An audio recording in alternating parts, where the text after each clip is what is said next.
What's up, people? GM Skywatcher. I just watched a plane fly through this mess and created this line. So I have another plane right here. I don't know if you can see, but it's there. See if we can catch him making this line through these synthetic clouds.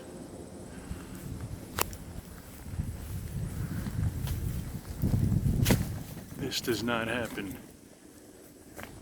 with normal clouds, with natural clouds. Yep, you see that, people? You see that?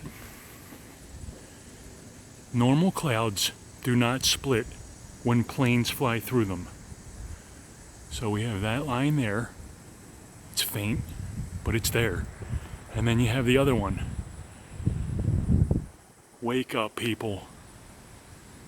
These are chemicals in our sky.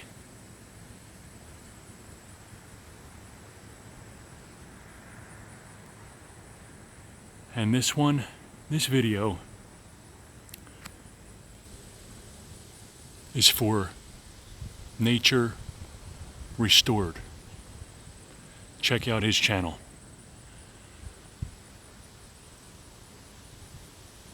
A lot of great information there, a lot of truth.